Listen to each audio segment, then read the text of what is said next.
Well guys, welcome back to my channel. In this video we're gonna be doing switch of my little 4 of my heatsinks to one large. Will it work or not? Let's find out.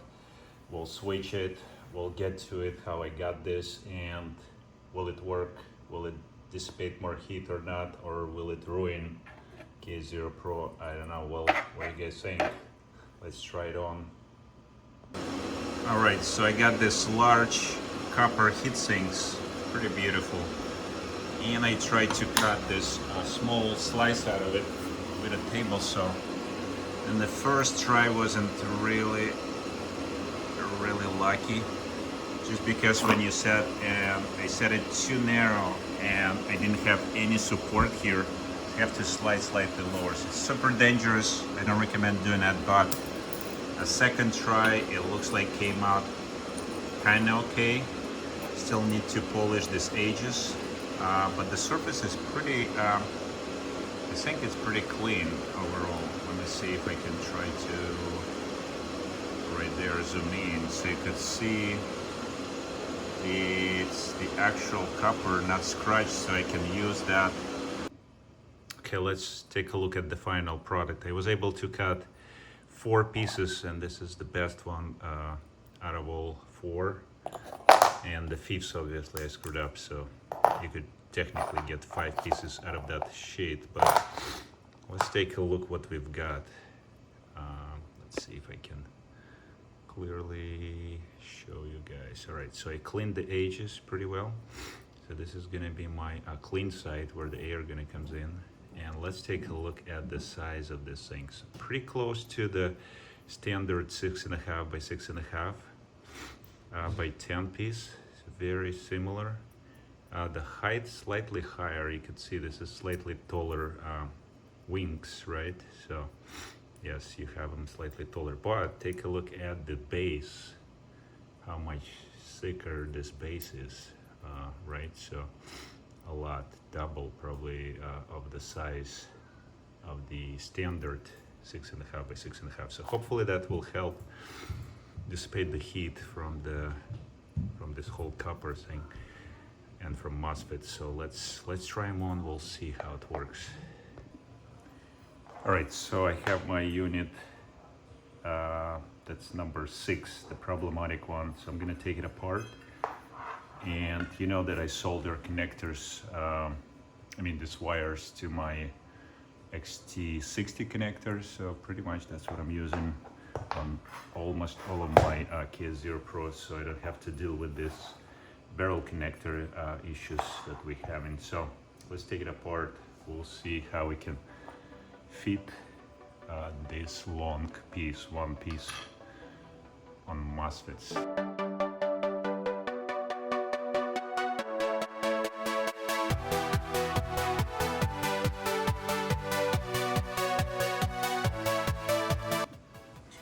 Want to show you close up.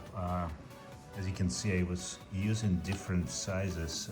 Use this big one, 10 by 10, and then 6.5 by 6.5 on 2 of the upper ones that getting a lot hotter. So problematic issue is these little pieces are coming out, these resistors or capacitors. I don't know which ones they are, but they're higher, so we need to avoid touching them somehow so we don't shorten with the long piece. So let's take a look, see how we can cover that up, and let's actually compare these big ones to my long piece right there. All right, so the height, we're pretty much similar on the height, right? So not too big of a difference. So hopefully just the base slightly wider, right? So you can see that right there. But the height pretty close, so hopefully we're not going to be too high on this size, but yeah, we'll see how we can deal with the size of it. So let's check it out. First we need to cut the size because it's way too long, right? So it's almost, we just need half of this plate, really. Let's measure and cut it down. All right, so here is our final product of this big piece. So you can compare that to the large unit and to the small. All right, so I had to notch out 3 of these pieces, 4. I don't know if that's transistors or capacitors right there. You can see right here, 1, 2, 3. We're not gonna touch this guy, but all these 3 is on the way. So I had to nudge these little pieces out and carefully polish all this with the 1000 grit and then 3000 grit, so it's completely polished and flat. So now we have all this space. You can see it's not touching any of this, but I have to be careful to place it in right in between them. And so all 4 MOSFETs are covered with this big large heatsink, so I can push it around. And I'm not gonna use only glue, but I'm gonna use combination of glue and the thermal paste, because the got some comments that the thermal paste is actually better, have better thermal conductivity. So let's check it out. And let's see how we're gonna put it together. All right, so I'm gonna use combination of MX6, simply just putting a little dot. So I cleaned these chips MOSFETs really well. And we're gonna apply a little tiny dot, so I don't want too much of this paste going out, even though it's not conductive paste, but we just don't need too much of it. We just need to cover the chips really well, and probably about this much, right? Okay, now I have to figure out how I'm gonna put this glue so it holds this large heatsink. So I'm probably gonna put dots on every, just in between, so it kind of glues. I don't know, it's probably gonna be impossible to remove it later. I'm just gonna stick right between these pieces so it could catch and glue somehow to the edges of these chips, I guess. All right. Okay, so I have a little bit on the chip edges. I'm gonna add a little bit to this side right there. Okay, right here and right there. So when I glue it, at least it has a little bit of the glue to hold on every edge, right? So right there. I don't give much hope because I don't know if this is a really good idea. All right, so I'm getting in between this. The worst part is how we're gonna stick it. Okay, right there. And we gotta wait for the glue somehow to catch a little bit. So then I can release and let it dry for a couple of hours. All right, so it looks like it's totally stuck. Let's check, make sure we don't have any parts touching.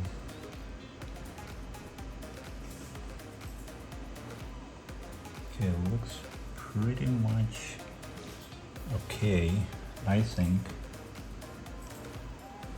Push it out a little further.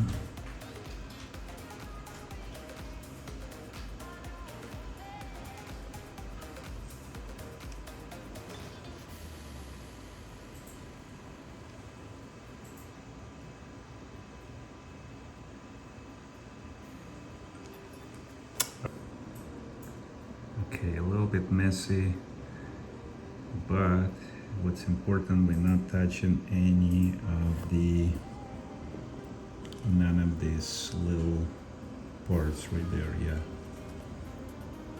there's a good gap around this one, good gap around this, a good gap around this, guys. So, and we have the thermal paste came out slightly, which I think it's totally fine.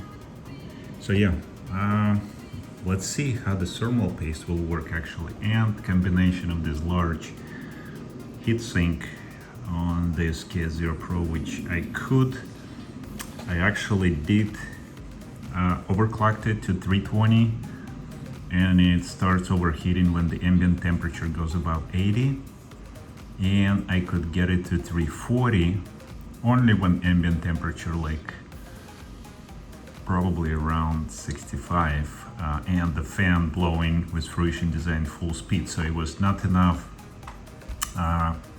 heat dissipation from this heatsink. So I don't know if this is gonna work better or not. I don't give a lot of hope, but we'll see. Let's put it back together and get to that.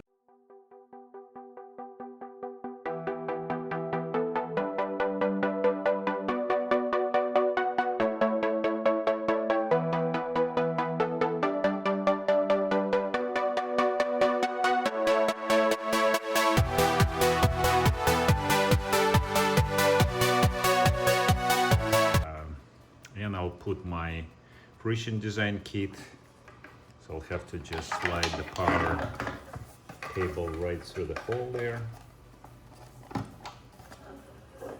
and it will go this direction. What do you guys think? Will it work or not? Let's make one more check and see how we're looking. All right, we're looking pretty good. I don't know if you could see that large heatsink. I'm gonna leave it here, let it dry for an hour, 2 hours, and we'll come back and check this out in a little bit. All right, so we put it back. It's been about 4 hours, so I give it plenty of time. It's pretty noisy here, so we're gonna plug this in, my XT60 connector. Second here. Alright, it's combined with the fan, so the fan starts blowing, and we should go online. And we'll go to computer, jump on there, check the temperatures. Hopefully nothing gonna, oh, I need to put Ethernet cable. Alright, so let's close this box up. And let's plug this in real quick. Make sure the Ethernet connected perfect. Alright, so let's wait for it to start mining, and I'll get my also thermal gun, thermal imaging camera, and we'll check the temperatures on that big humongous heatsink.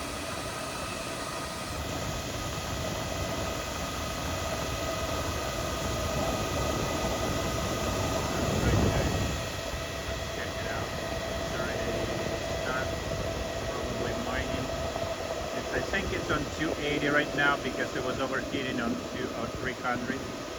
So I switched to 280, so I need to upgrade, and I'll check the temps there after that, I guess. Alright, so we up on the web GUI. We are doing 25 minutes hash rate. It went to 229 gigahash, but we're running on the 775 clocks, which are 280 gigahash version, so just running slightly higher, but it's a good news. We do have a record that we ran this machine right here from YouTube video that I showed. It was 825, so that was running at 300 version, and that's the temps. So we can attempt to overclock this and try maybe 340 right away and see if it's gonna even take the 340 version. So let's try to update and see how it will work. All right, so let's go to firmware update, and we're gonna select the file, and we're gonna go to the 340G. All right, and I'll have to go and check the temperatures on the MOSFET, see what they're gonna do. Hopefully, we'll see. I don't know, hard to tell, but you know, before we do that, I want to check real quick the thermal conductivity on the glue is 1.2 watt here, and the one that I used before is 1.5 watt per millikelvin. Is that milli or is that what it is? I don't know. And then the MX6 that I use, it's actually, I believe it's 7.5 watts per millikelvin. So, but I don't have that information here. I just found it on the web that MX6 thermal conductivity is about 560 to 7.5. So hopefully it's about roughly like 5 times better performance, right? Around 4 to 5 times. But what worries me is how close that thermal paste was glued. You know, like there's no pressure now, because typically you would have some screws on the thermal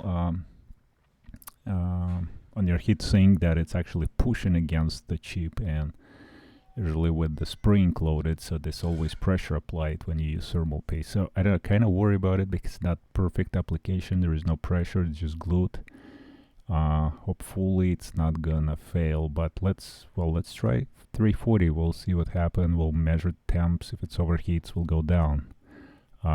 It will be interesting test though to see. All right, we'll be back after it's gonna get updated, and we'll shoot the update there. I have to go and get the temperatures ready set up.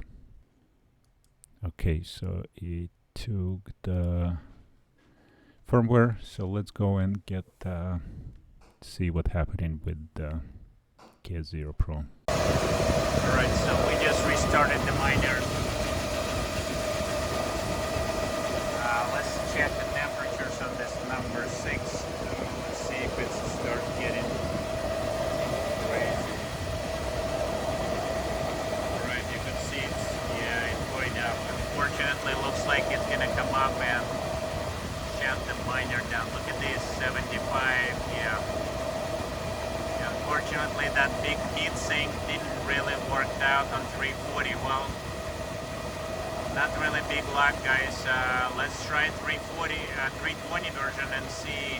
Yeah, look at that. So it's gonna shut down the miner. So yeah, gonna need to reset to 320 because it's not gonna take it. Look at that, 90 degrees. So yeah, it's just crazy how hot the blast is gonna get, and then it's gonna shut down and turn. Oh my gosh, look at that.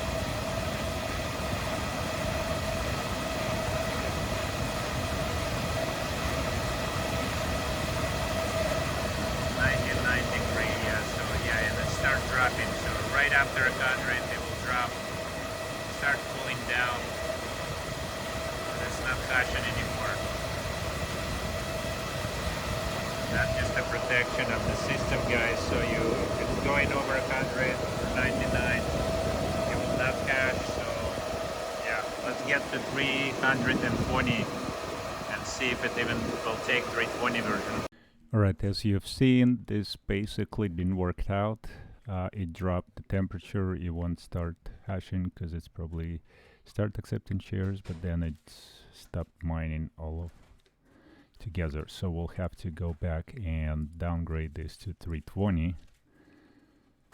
Hopefully it will not overheat 320. Let's see how that heatsink gonna work. I have a doubt now that it's even helping or doing anything, so let's wait. Alright, so we just did 320 version of Tswift overclocked, and let's wait until we get this restarted, and the miner will eventually go online and we can see the temperatures on. Okay, and with the 320 we're getting these hot temperatures again, so it looks like nothing Heatsink can do about it because it's just getting hotter and hotter again. So it's at 89, so eventually it will overheat and shut down this miner. So it's running at the full speed, guys, of the fan. It's basically blowing 6,000 or 5780, 5800 RPM. So yeah, it doesn't look good, guys. Doesn't look good. 93 is right about where it's supposed to shut down. So at these temperatures, you don't want to run your miner. Even if Heatsink will be able to keep it around 95, it's not a good idea. Yeah, it will go up eventually. We'll shut it down. So yeah, let's go to 300, and hopefully we can work it out, because yeah, look at that, 100 degrees. So yeah, it will shut it down right now. Yep, that's it. See it going down now. So that's your temperatures overheat. Will prevent that miner from completely destroy the MOSFET, and it will start shutting down the hashing rate. Alright, so as you've seen, we could not take that clocks again, the 875, so that's the 320 version. So let's go to 300, see if we're lucky enough to get 300. Kind of doubt now that 300 gonna take as well, because it's kind of quite overheating. And again, this is the when we have ambient temperature, it's about 87 degrees, I believe. I can double check the temps there, and let's see on my camera real quick. What do we have on the temps? As you can see, the temperature there on intake, this is my miner right here. That's actually, it's right there on the top shelf. And this is the intake of that on the very, very top corner. So I can try to zoom in there, just right there. So this is the KS0-PRO right here. And the intake there at the bottom, so it's probably even hotter on the top. So it's 86 here temperature on the intake, because it's outside about 87 degrees, so 86.3, and that's what the ambient temperature look like. So I guess with that ambient temperature, we don't have a lot of luck with that. Yeah, if it's under 75, I think I was still able to mine something, you know, like, but right now looks like we may not gonna be able even to take 300, regardless of the heatsink. So, but let's try it. Let's see if we can get even 300 with that large heatsink. So we'll be. So yeah, even with 300 version, my upper MOSFET is still overheats. Yeah, it looks like it just doesn't want to take that. With such a high temperatures, ambient temperatures. So if you guys running in a hot environment, here what you can actually see that you won't be able to get some of the higher overclock, and you'll have to reduce to 280. 280 is the one of the probably safest on the MOSFETs. It's yeah, you can see it's keep on going up even on 300 version. So I don't think we're gonna get enough luck with that huge heatsink. It just overheating it. It doesn't matter how big you put the heatsink. It's yeah, that's it, guys. Just gonna hit 100 and shut it down. So yeah, just be careful. Don't run that constantly if you see that, because sometimes miner overstarts, restarts after that temperature high and go back mining, and you will be constantly heating that. So don't leave if you don't see it mining properly with the proper temperatures. Don't keep it there, because it's gonna keep on overheating your MOSFET. It may restart again, and after 10-15 minutes try again mining and shut down and try it again. So yeah. Alright, so we're back here. We're gonna have another try and try to get the to that level again, to the 280. See, at least it's gonna take back 280, hopefully. Alright, so we're going to 280 overclocks. So obviously, because we couldn't do that on the right there, 280G. It was actually running 300 gigahash, if you remember. So yeah, 775. Okay, perfect. So now we're back to where we're supposed to be. That's a 280 version. So let's watch the temps. I don't think it should overheat on 280, and we still have to see some hashing now. Hopefully I didn't ruin that MOSFET on trying too many times, trying to show you guys. But yeah, so obviously that long Heatsink didn't do much of improvement. Well, we'll check and see if the temps here on the board out, if it's even helped out a little bit or any other temperatures, but they're not, it's not worth it. You know, like if you see the something with your MOSFET, just don't try it, don't break it. Just take care of your machine, don't try to kill it. Obviously, if it stops mining and overheating, that means, you know, like you gotta reduce your hash rate. Do not push your machine, guys. Just play safe. And yeah, I'm always like kind of want to go to the top, to the highest point, but then again, that 20 gigahash may be worth it. I mean, like if I go to 300 version and I will mine 300, I would rather stay on 280, because this 280 actually runs almost 300 gigahash for me. So what's the point to, you know, get the machine overheated and break that MOSFET, or overheat it, you know, and damage. So let's see if we get in some accepted shares. So we'll get in about 3 minutes back and we'll see what's going on there. Hopefully everything is fine. I can actually add a little bit of these fan speeds because it's going a little bit lower. So I'll have it on 80%. Usually for 280 it's enough. By the way, I could have run a little more of the internal fans for higher overclocks, but it didn't really change much. I don't think it wouldn't change a lot. So all right, let's see if this one goes back, and we'll see the mining hash rate in a little bit.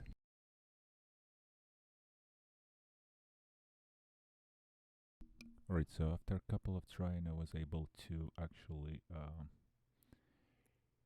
install Overclocks 300, and looks like it's started to mine. So, but we need to probably give it a time, and I know roughly why it took this overclocks. Well, just simply because see, it's running 825 on my number KS0-PRO 6, but it's the ambient temperature. I think it's still the key here, because if we look at the ambient temperature, we had 84, 85 degrees, and now it's 74. I know it's hard to see, but it is about close to 74 degrees, so it dropped about 10 degrees down. So that's, I think that's the main key here.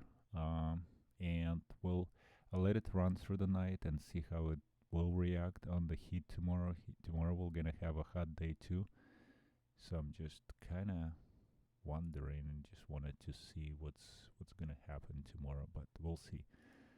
So I'll update that, and yeah, let's check it out. I'll let it run for about what's gonna be about 8-10 hours, and we'll come back. All right, so we have the miner for 8 hours now, 8 hours 30 minutes, and on 320 version, on 300 version clocks, it's running at 320 though gigahash, which is pretty good. But yeah, you can see the temperatures are slightly lower on the chips, because it's the ambient temperature dropped to 71. It was 74 last night, right? So overnight, slightly cooler, and it is running stable on that version. So as the temperature goes up today, we'll see if it's gonna drop that clocks or not. So it will be interesting to see, and if this heatsink even gonna support the heat overall, or it will be pretty much same as the other heatsinks. So yeah, stay tuned. We'll get that update, and we'll hopefully see the results in probably in the 6 hours or so. Ambient temperature here is the 85 degree, and let's take a look. Try to see where we need to update. Oh, so yeah, we the miner restarted and basically failed to mine. So yeah, we have similar issue, and just something getting wrong. And see, like that, it's just getting the gigahash rate lower, so that means your miner being restarted multiple times, so that's not a good idea. So yeah, we'll have to go back to our 280G and just stay there for now. I guess the heatsink won't won't get that problems with the MOSFET solved, just because it's overheating, and it's an issue with the MOSFET. So there's a silicon lottery, not two, I guess, and if that's unlucky MOSFET, you can't force it much. So just stay safe, don't overclock too hard. You could see how easily it could overheat and potentially damage that MOSFET. That's what's, I mean, my biggest worry would be is like, hey, do not keep that running on that clocks, because if it doesn't, it's just gonna produce a lot of heat and eventually may damage permanently that MOSFET. Okay, so I hope you guys find helpful in this video that the large one-piece MOSFET is not the solution to get a better hash rate. So you can just use regular, the smallest heat sinks, and just to keep your MOSFET cool. I mean, not the smallest, but I mean the 6x6 probably, or 6.5x6.5, those sizes, something like that. It works perfectly fine. If you can't find them, you can still use 10x10. Just a little harder to install them, but it will work. All right, so that's the whole point of this video. So I hope you guys stay safe and do not overheat your KS0 Pros. All right, yeah, we'll restart and we'll just keep it there on that overclocks. All right.